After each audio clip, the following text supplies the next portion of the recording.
Como já vimos aqui no canal, Jesus é o Filho de Deus, porém veio à Terra com uma missão.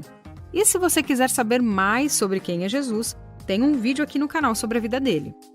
Jesus foi traído e preso no jardim do Getsêmani numa quinta-feira, após celebrar a Páscoa com os discípulos e instituir a ordenança da ceia do Senhor.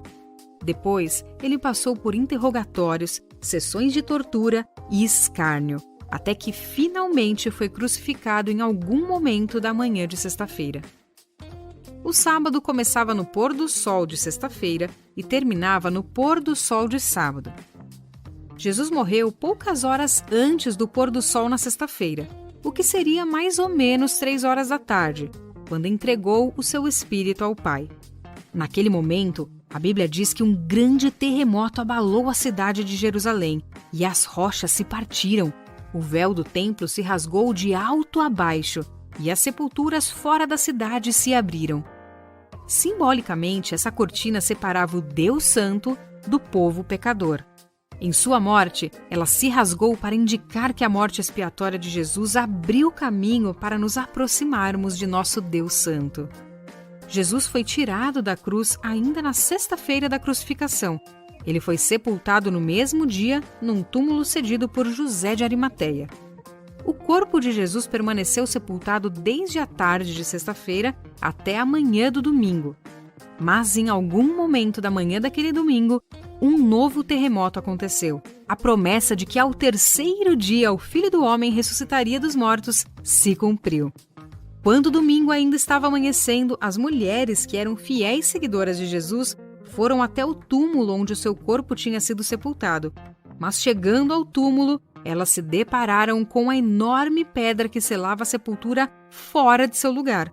A pedra havia sido removida por um anjo do Senhor que desceu do céu. Vale ressaltar que o anjo não afastou a pedra para que Jesus pudesse sair, mas para que os outros pudessem entrar e constatar que ele realmente havia sido ressuscitado como prometeu. Um túmulo, uma pedra ou qualquer outra barreira não podia mais mantê-lo prisioneiro.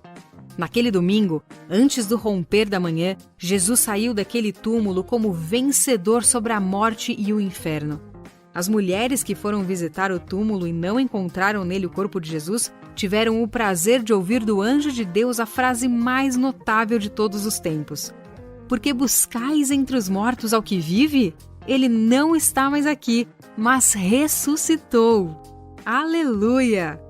A ressurreição tem uma grande importância por muitas razões, mas eu quero citar algumas aqui.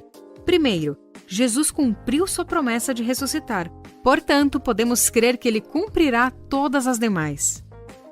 Segundo, a ressurreição garante que o soberano Senhor, no eterno reino de Deus, será o Cristo vivo, e não apenas uma ideia, uma esperança ou um sonho. Em terceiro lugar, a ressurreição de Cristo nos assegura que também iremos ressuscitar e ter a vida eterna com o nosso Pai Celestial. Ao ressuscitar, ele demonstrou sua vitória sobre a morte e garantiu perdão e justificação para o seu povo. Número 4. O poder de Deus, que trouxe o corpo de Cristo de volta da morte, também está à nossa disposição para nos trazer da morte à vida, a fim de que possamos ser transformados e ganhar a vida eterna. E número 5. A ressurreição nos dá subsídios para testemunharmos ao mundo. Não contamos simplesmente as lições da vida de um bom mestre. Proclamamos a realidade da ressurreição de Cristo. Tudo que vimos nos vídeos anteriores sobre a morte de Cristo só foi possível porque ele ressuscitou. Sua morte sem a ressurreição não tem muito valor. Muitos homens de Deus foram mortos, mas nenhum ressuscitou para a vida eterna. Com a ressurreição, Jesus provou que ele era mais do que um bom homem. Ele é o Filho de Deus. A ressurreição de Jesus é a nossa esperança. E fala a verdade, isso é muito melhor do que ovo de chocolate, não é?